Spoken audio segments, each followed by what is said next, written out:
have gotten to the end of the podcast where we do the last looks questions. Favorite movies. My top 4 favorite movies are in everything I do, which I didn't know. Okay. Before Sunset. Yeah. You get that. You betcha. Right? You on betcha. the road romance, right? The Apartment, Yep. which I explain why. Yes. Step Brothers.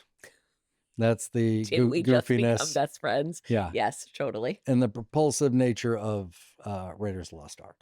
Mm. The chaos of that movie. And it's like that. I mean, I think that sums up.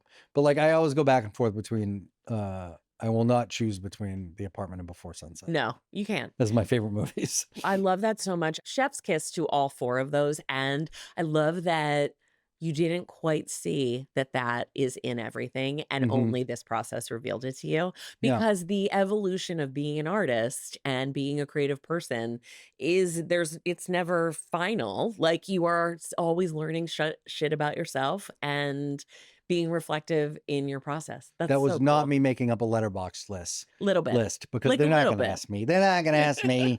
That was me doing it for directors. Okay. You're such a music person. Yeah. We talked about Hold Steady and all this.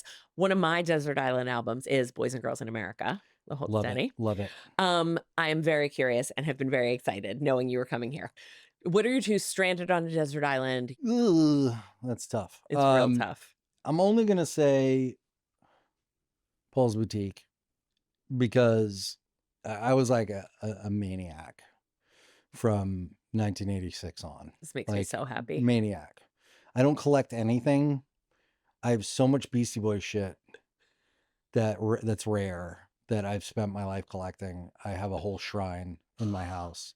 And there was something about them being, which was like, I was into hardcore and stuff and punk. And then hip hop was like, you know, my second thing because it's very, you know, the same thing as punk to me. But they were like weirdly, like I also like comedy, and they were funny and had characters. And I always call them the like my Kiss. Yeah. You know, they're kind of like a great way to put it. You know, and you know, they played characters, and you know, they're so funny. So I'll pick that. It's weird because I listen as I get older, and hip hop becomes a different thing that I don't enjoy. Because they're just mumbling and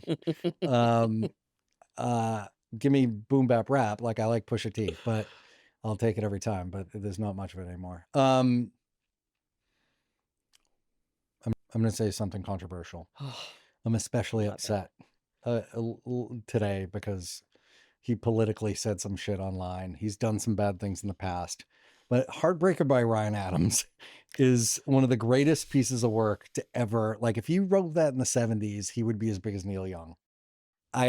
It's weird and controversial to say right now. I'm very disappointed in everything that's gone on. And I hate that about like trying to separate. And I haven't really listened to it in a long time. Art from the artist. Yeah. But if I'm on an island and I don't have to fucking. Yeah. Exactly. Care about that. I'm very much about like doing the right thing and not listening to Kanye anymore. Who, Same. You know, basically has 8 perfect albums in a row. It's infuriating. Who else has done that? We can't listen to. Yes. His perfect albums. Yes. My God. But same with, yes. Okay. These are great choices. What do we? Okay. A book, either your favorite book or book you've read recently that's really stayed with you. So for 8 years, I've been trying to get the rights to a book the dude won't give me. I get it. It's very different from what I do. Yeah. But it's one of the greatest books I've ever read. I own like 9 copies of it and I just keep giving it to people. It's a beautiful little 100, it's like perfect movie size, like 170 pages or something like that. And it's called Montana 1948. It's a Western. It's a small little tragic Western about the evolution of courage. And it's incredible. I'm not going to say more. Yeah. If you go out, you read that book in a day. Yeah. In incredible. It's okay. Beautiful. Montana, 1948. Larry Watson, who's written a lot of good stuff. Okay. Last question. TV show. What is do you have a favorite of all time? My favorite of all time is The Leftovers. I mean, that show gutted me. It's so wonky.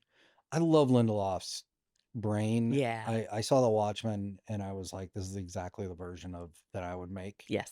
Of this thing. Yeah. Shawn Simmons, this was so delightful. I can't thank you enough. I am like, obviously can be more effusive. Your show changed me. Like, Oh, I Jesus. really, I love it so much. You are a delight as a human, and thanks for, letting me stalk you. And you were so kind when I reached out and I was like, hey, I'm doing this new podcast. Would you be a guest? And you were like, this is the 2 easiest yes seconds. in the world. Yes, in the Again, world. in the world we're collecting people, I'm very glad you're one of those people Oh who's my collected. God. So, and thank you for letting me talk about my baby again. Are you kidding me? This is such a delight. I could ask you 50 more Yeah, questions, I'll which come I'm going back. to do while we have lunch, or I'll do part 2. I will come back. Exactly.